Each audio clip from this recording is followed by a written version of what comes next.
George, how are you? I'm good, Mike. Welcome to back to the summit, Yes. and you and I have been working together for a couple years here for sure, right? But talk to us first, George. How did you first come in to understand about maybe build or the paradigm?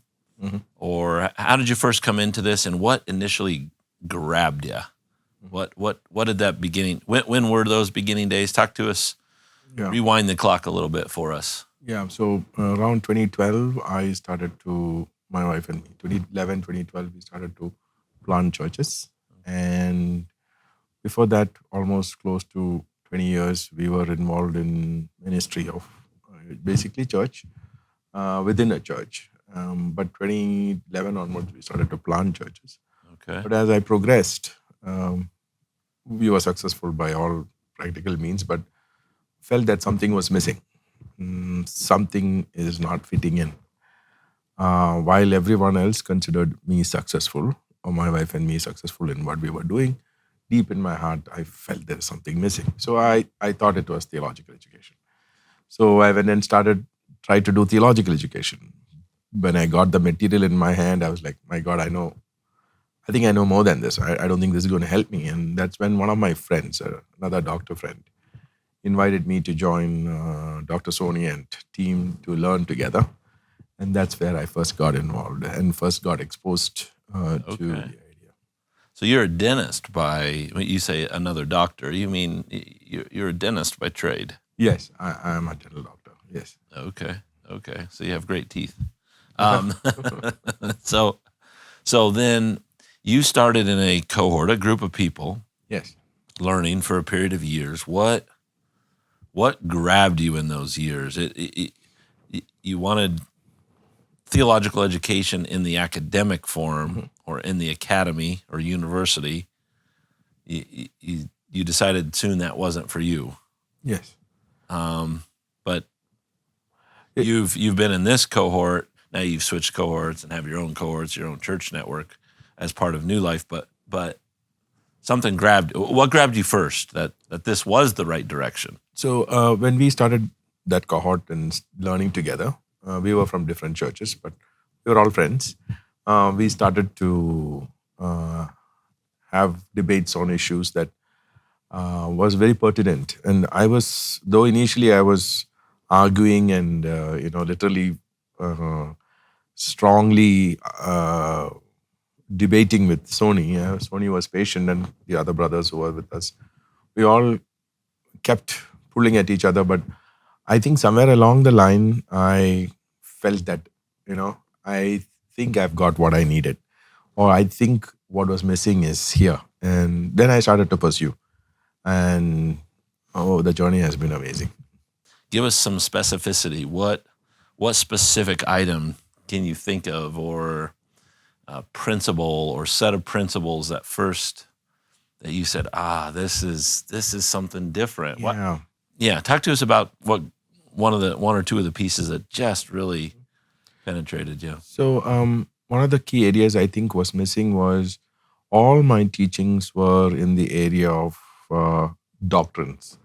I was so good at it. I could teach for hours together: doctrine of God, doctrine of Christ, doctrine of Spirit, doctrine of sin, doctrine of salvation, doctrine of Holy Spirit, doctrine of church, doctrine of Satan, doctrine of demons, and you. Yeah. So when I'm coming to your place, then I hear some of your people jokingly, but there's some truth in their jokes. They say, George has taught us for so many years this, and now in the last 10 years, he's told us, no, we don't need any of that. We need this.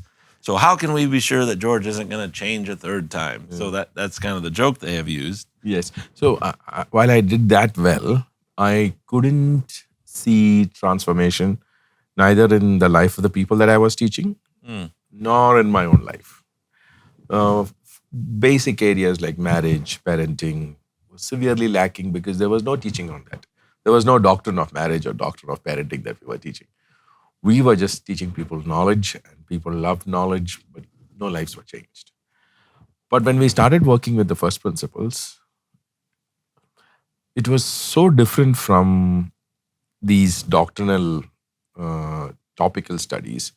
This started to address real life issues. And though it was difficult initially to get our minds around it because unlearning was very difficult, but eventually I started to see changes in my own life, changes in my value systems, my priorities, and in the lives of the people that I was teaching.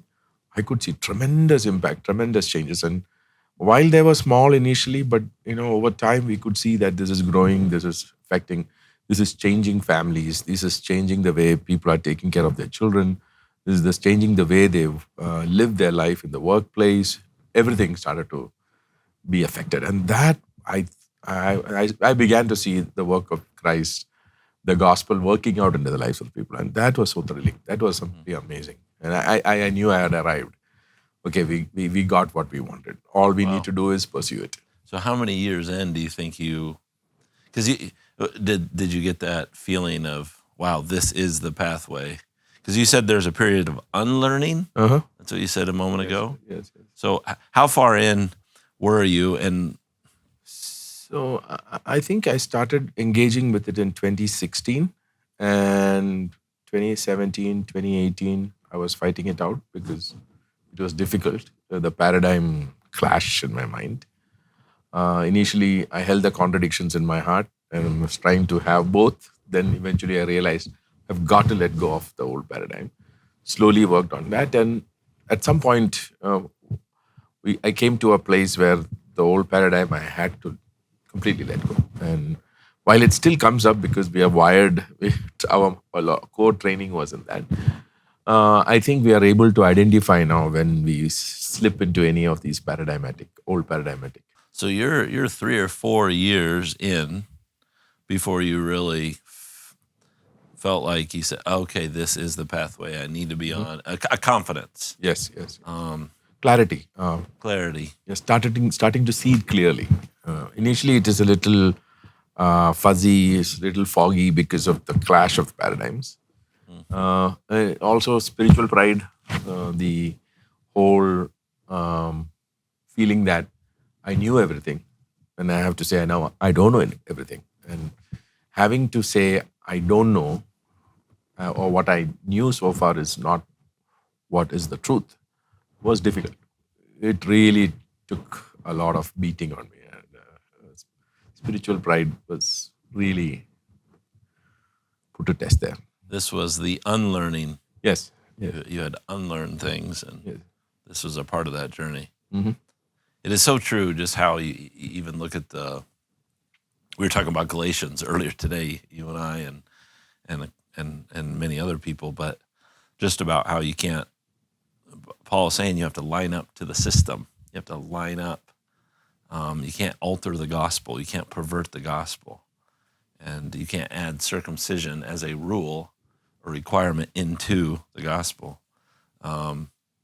It's very applicable to a set of patterns that we're discussing.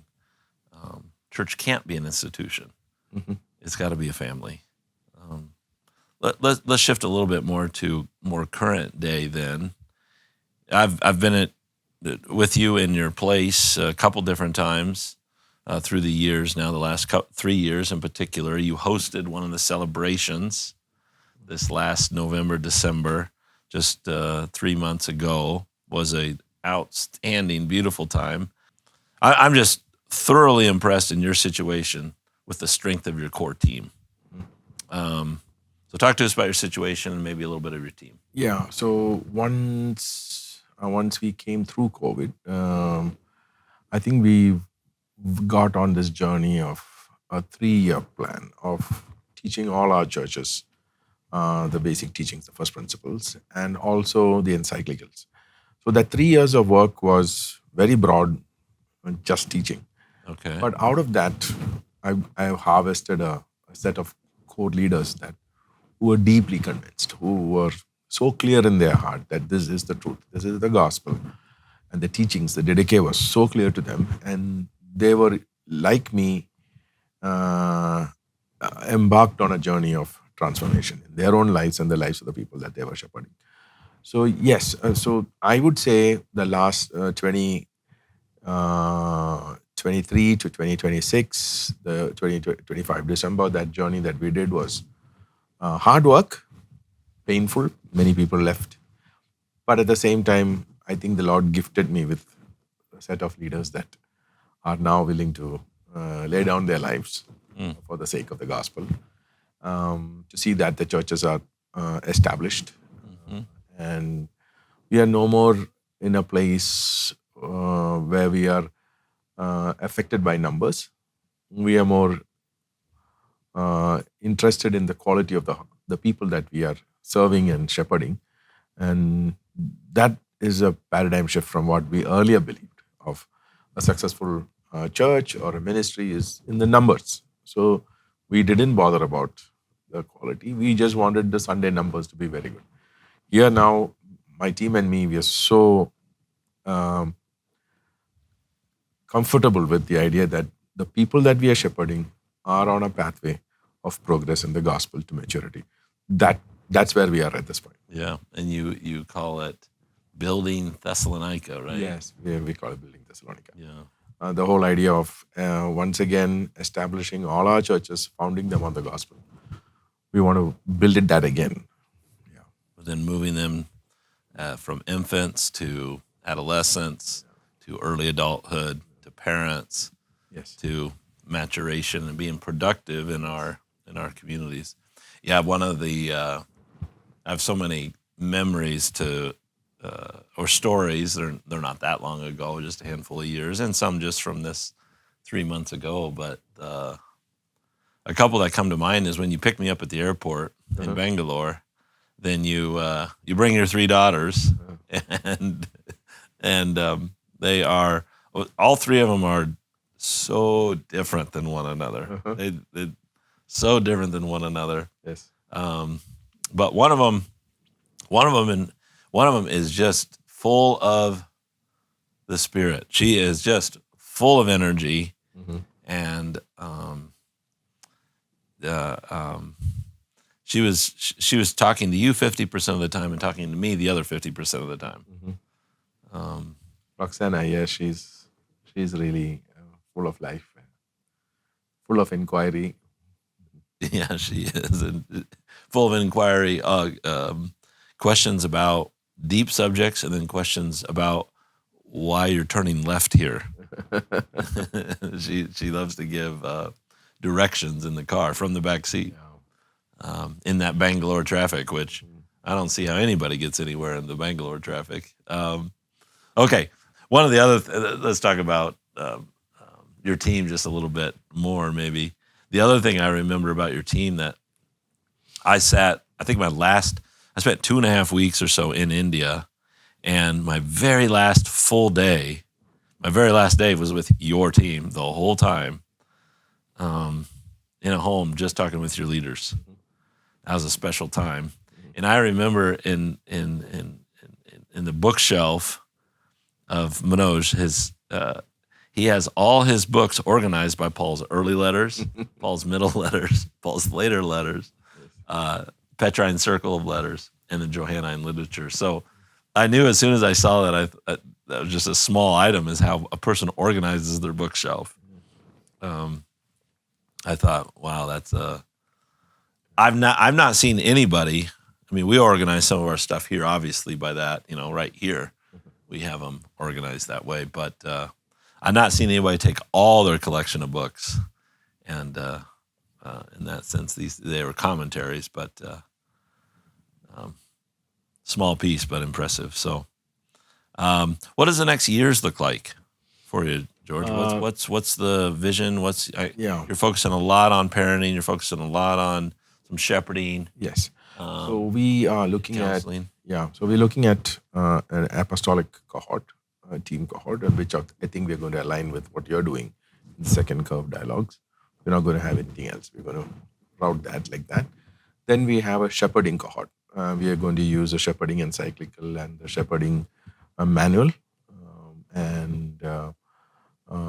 Then we have a teachers cohort. which is we need them because the number of people who can facilitate first principles are very less. So I think Elijah is full on working to see that we have people who have done the teaching the first principles thoroughly and fully gear them up to facilitate Socratic discussions, thinking through the issues, getting people to talk and share their ideas, and also assessments. How do you assess and what do you need to look at? So we are building a large pool of people who can facilitate. Yeah. I think that is so key for us because next 3 years looks like we are really going to work with the people, the members of our church, to be on pathways of progress. So they are all doing the first principles. And all of them are working. Those who have done it at foundation level are looking at leading others, and some of them are going to be entrusting. So we are going to do it at different levels for those who have already covered it once. Mm-hmm. That's such the encouraging part as well about your situation is not only the existing strength of your core leaders, but your plans to focus and prioritize continued strengthening, yes, continued maturing, continued rooting. It's out of the strength comes expansion. Mm-hmm. I think we chase it sometimes at the opposite way. We get a kilometers wide and this deep. I think that was my situation earlier. Was it? So I was good at planting, I was good as entrusting, and for multiplication. But we missed the establishing part. We just didn't have the content. It was with build that we first found content that could. It's like software for hardware. We had a hardware, but we didn't have the software to run it.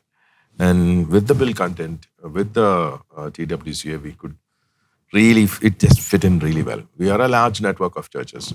We have good leadership development, but something was missing. The establishing part was missing. And with what we found in the build. So why would you say the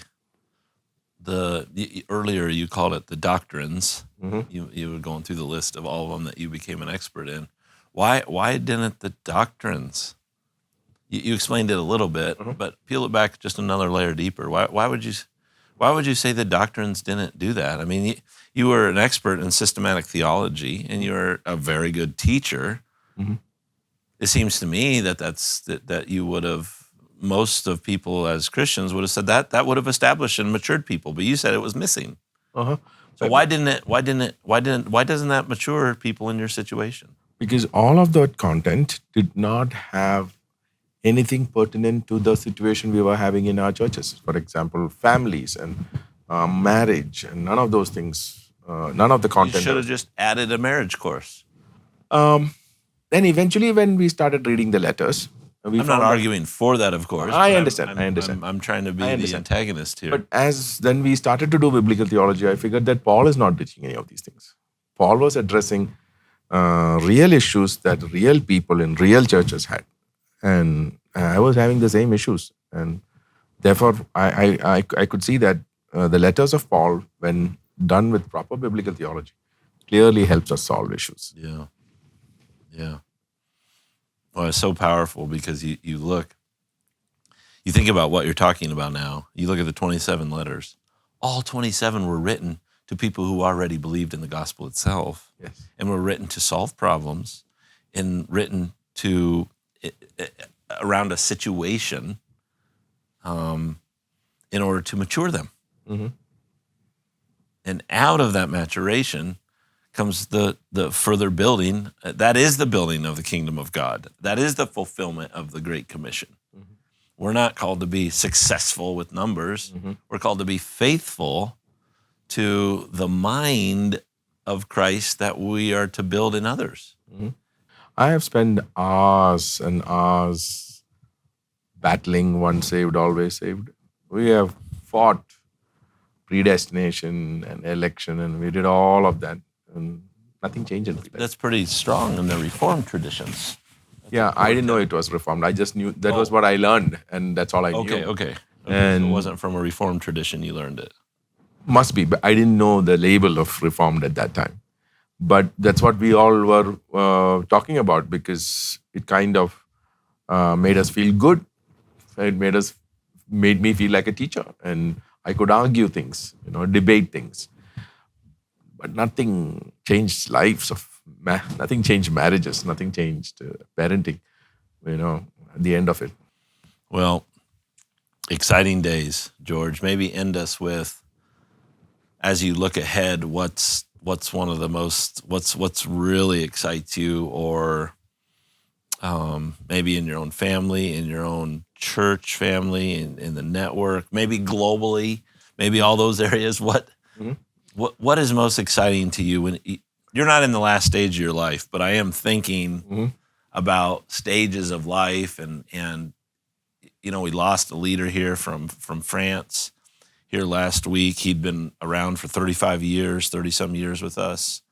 So I am reflecting some on what can a person do in the span of a lifetime, and what can live beyond them. What can we build now that will live beyond us? So as you kind of put that frame of mind on, what's exciting to you? Earlier, my thought was, before I die, I need to see 100 churches. Now my thinking has changed. I'm saying, Lord, before my time is over, I want to leave a legacy of amazing leaders who can shepherd and lead churches the way Christ and the apostles did. So what we're doing now in the last 3 years, and what we're doing in the next 3 years and beyond, because I think we got it planned up till 2033. So the next 3 years is building Thessalonica. The next 3 years after that is building Ephesians. And the next 3 years is the pastoral thing, what we are going to work with. I see that my leaders have captured that. And whether I'm there or not, I'm so happy to see that the legacy of leadership that I have now been developed, because we have embedded everything in the way of Christ and His apostles, is very, very comforting and satisfying to me. Very, very comforting and satisfying to me. That even if I have to go today, I'm happy that I have a set of leaders that have caught the vision, caught the core ideas of the New Testament, so that they can take this legacy forward. It is interesting, from the time I first met you to now, you carry yourself differently. Even your posture right now, in your tone even, is, you have a sense of contentment about you now. Yes. It's, you weren't trying to prove something before, but it was a race, and you had to stay on in the race, otherwise you were going to get left behind. Where now it does seem like you're focused on leaders. Yeah. And I think you got it. There was an internal drive to succeed and to compete in some way. I think all of that is gone now. I'm content. Yeah.